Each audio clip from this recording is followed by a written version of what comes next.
All right, Shalom. First and foremost, I want to give all praise, honor, and glory to Yahawah, Bahasham, Yahawashi, Bahasham, Rakak Wadash. Double honor to the apostles and the elders, the elder bishops of Great Millstone, who rule well. Peace and salutations to the elect scattered throughout the four corners of the earth, to the men on the highways and the byways that are pushing out this word in truth and sincerity, and to the remnant men, women, and children of the elect. To you all, I say Shalom. My name is Ahmawan, Ahyash, and I'm back with another lesson through the power and the spirit of Yahweh by Shai. Lord willing, this is edifying. I wanted to this article that I have on the screen was sent to me, but by someone who's actually not in the truth, but but keeps has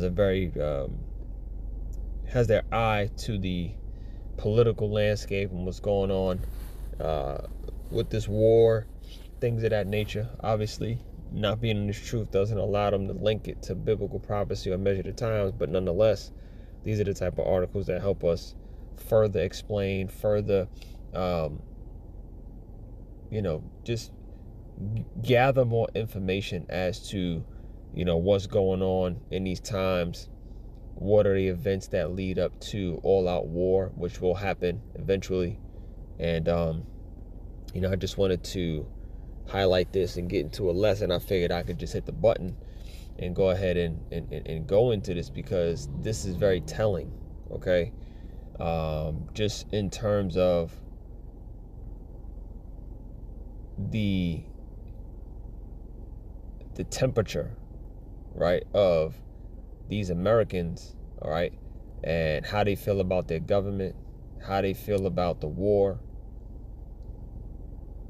Not that rallying and protesting is new, or it's not something that we see pretty regularly, but again, with this particular war, we know that this is a major part of what we're going to see lead into what's eventually will be World War III. So this article is from theguardian.com. It says building power, right? It says third no kings protest draws 8 million worldwide to push back on Trump administration. It says anti-authoritarian rallies in all 50 states plus more than a dozen countries were the largest number of protests in a single day in U.S. history. Okay, so this is why I really wanted to read it, because the gatherings across the globe in protest of this war is the largest gathering in specifically here in the United States. But they collaborated for one idea as far as a protest across the globe. But here in the United States, it says this was the largest number of protests in a single day in U.S. history. Okay, which is saying a lot, because there's a lot of things that people have protested over the time that the United States has been in existence. Especially in these more modern times, there's been plenty of wars. There's been plenty of reasons to question or have some kickback against the government and its policies. But this here is starting to light a certain type of fire amongst these Americans, especially these Edomites. These Edomites are fed up with what their country is turning out to be, what it's starting to look like. Okay, so it says, let's go a little bit to the article. It says more than 8 million people protested against the Trump administration at more than 3,300 No Kings events across the United States and in more than a dozen countries on Saturday. So this thing was worldwide. According to organizers, it's the greatest number of protests in a single day in U.S. history, said Britt Jakovich, the deputy communications director for Move On, one of the organizers behind No Kings. It says, and you see in the picture, you see Reverend Al, he never misses an opportunity for a photo op, right? It says Saturday's protest will be the third No Kings organized by a coalition that also includes anti-authoritarian groups Indivisible and 50501, labor unions, and other grassroots organizations. The last one in October drew 7 million people nationwide. A multiplicity of stressors drew protesters across issues from ICE raids to the war in Iran to voting rights threats. Since the last No Kings, we're seeing higher gas prices and groceries, all while there's an illegal war in Iran. And I think that's where it's really coming from. I think people are feeling it in their pockets more so than anything, more so than they actually care about, bombs being dropped. Because to be honest, they don't care about people that are losing their lives in this world. They care about how it directly affects them. And when gas prices go up, and when food prices go up, when energy prices go up, when inflation starts to go up, when we see a consistent level of inflation, that's when you start seeing these things. You're seeing these protests, and you're seeing people fight back against their government. It says, all while there's an illegal war in Iran, says Sarah Parker, the executive director of Voices of Florida and a national coordinator for the 50501 movement. The people of America are pissed. At the flagship event in Minnesota's Twin Cities, Minneapolis and St. Paul, organizers estimate around 200,000 people filled the streets around the state capitol to commiserate, mourn, and speak out against the Trump administration. And if you think they're doing that now, because gas prices have gone up, we've seen it affect people at the pump, right, and somewhat in other areas. But just imagine the chaos and the response once hyperinflation hits, once the supply chain really gets interrupted, and if food's not coming in, and there's no oil for the trucks to operate, and there's no, and what if there's a grid attack? What if there, just imagine the chaos that the Lord has prepared for America, for Babylon the Great. Okay, this ain't shit. Excuse my French, but this is nothing compared to what's about to happen. People moving around freely, still can go to the grocery. There's still food on the shelves in the grocery store. You can still click on your lights in your kitchen, in your bathroom, in your bedroom. You know what I'm saying? You can still kind of live somewhat carelessly. Okay, we was going into camp yesterday about the time coming where it speaks about in Ezekiel the 4th chapter how people are going to be rationing food. Okay, I believe it's Ezekiel 4, Slack if it's not. But people are going to be rationing food. Okay, that time is coming. All right, so this what we see ain't nothing. All right. It says Bernie Sanders, the independent Vermont senator, riled up the crowd with remarks about the role of the ultra-rich in politics, okay? And that's another thing. People are starting to catch on to who's actually in control of this, right?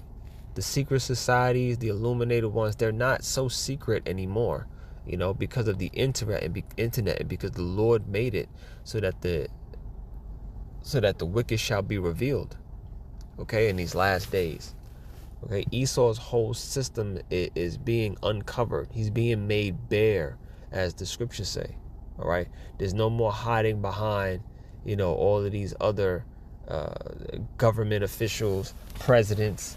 You're gonna have to come out. And that's the Lord's doing. The Lord is exposing. The Lord allowed the internet to get to a place where, things are just being uncovered in a way that it has never been before. Right now, are there things that are still secret amongst these elites? Yeah, of course. Okay, but the Epstein files and things of that nature are an example of of some of the corruption and the filth, all right, and the sorcery that's being uncovered. All right, and even that they're using that somewhat to a degree. You can tell as a hoax, so to keep people distracted. Not to say that the Epstein files in total is a hoax, because we know Esau Edom is the devil. We know he traffics young women. We know that he's a PDF file, right? We know these things. We know he's a filthy maniac.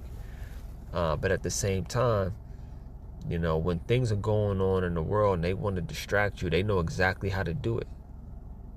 Okay? So make no mistake about it. You know, the spirit of Yahawashi has our eyes open to these things, and we're just calling it for what it is. All right. And I always say we don't need to know every single little detail that Esau got going on. We don't. We just need to,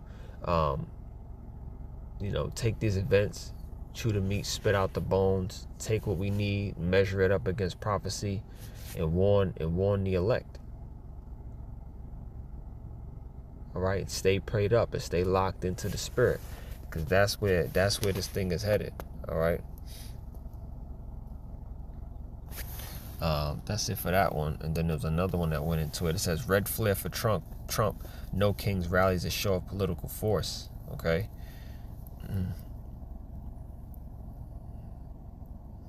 And something that I wanted to make mention of is,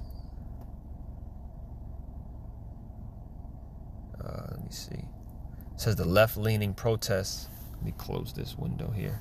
The left-leaning protests with the revolutionary era call against Donald Trump as a would-be monarch and authoritarian had the broadest geographic reach of any single-day protest in the United States in more than half a century.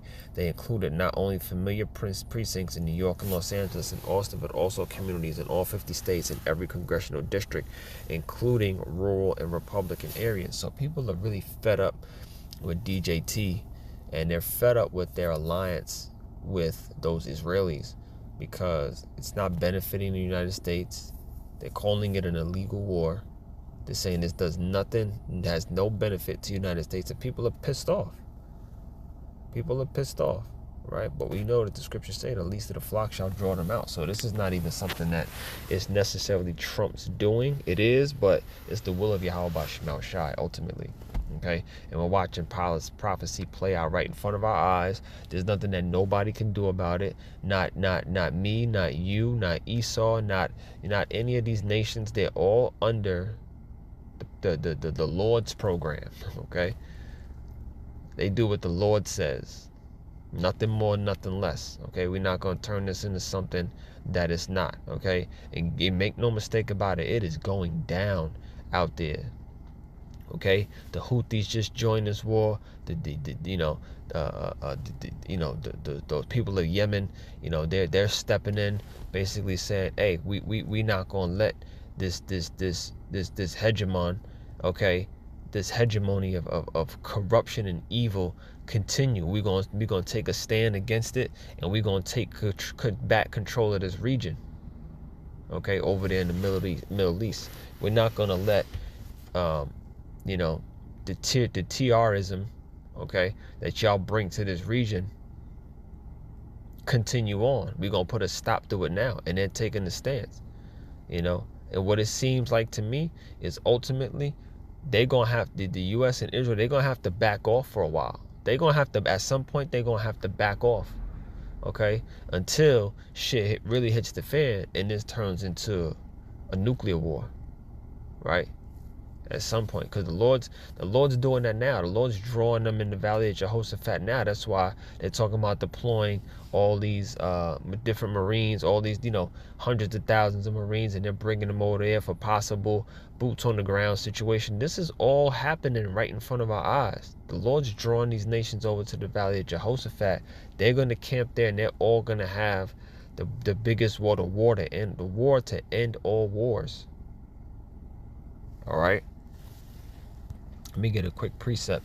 2 Ezra 15 and 16, it says, for this shall be sedition among men, invading one another. They shall not regard their kings nor princes, and the course of their actions shall stand in their power. Them not regarding their kings or their princes.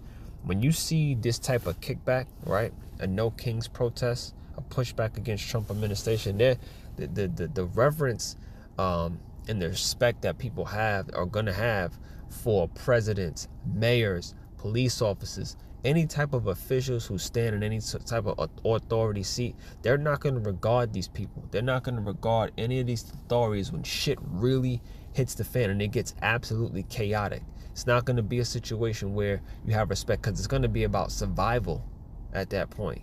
And people are already rallying. People are already seeing that if this continues on, it could get as bad as we've ever seen. All right, so we have to be mindful, and again, we have to let these people fight it out. If you are in this truth and you've been called to hear this word, don't think it's on you to go out and have some say, or you gotta prove something to somebody about this. No, you just have to sit back, continue to do the work, continue to believe, be diligent to make your calling and election sure. Stay in the spirit, so you can stay in the spirit, and Lord will stay prayed up, and Lord willing, we get delivered, and let these people have this place. Okay, this is all the infighting that the scriptures talk about. All right, this is the book of Isaiah chapter 19. Okay, and I'll just start at verse 2, get right to the point. It says, and I will set the Egyptian against the Egyptians, and they shall fight every one against his brother, and every one against his neighbor, city against city, kingdom against kingdom. So when you see rallies and protests, you got this amount of many people who are for the war, pro-war. You got those who are against the war. You got those who are for MAGA. You got those who are against. All of this infighting that we're seeing, all this rallying, this protesting, the, you know what I'm saying, pointing the fingers, a blame game out here, okay? And they're all trying to save this country. It's all for the sake of America being great and saving face for this country. But that's not the plan. That's not the will of the Heavenly Father, Yahawah, by Hashem Yahawashi. The plan for the Lord is for this to absolutely destroy this place. Okay, and we want to see it go down. We want to see this place absolutely go down and be destroyed. All right.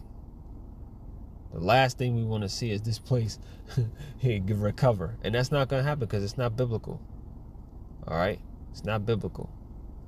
The Lord slated for this place to be absolutely destroyed, and that's what's going to happen. All right, so I just wanted to bring that out. A couple of precepts and link it up with this article. I want to give all praise, honor, and glory to Yahawah, by Hashem Yahawashi, by Hashem Rakakwadash. Double honor to the apostles and the elder bishops of Great Millstone who rule well. Peace and salutations to the elect. Shalom.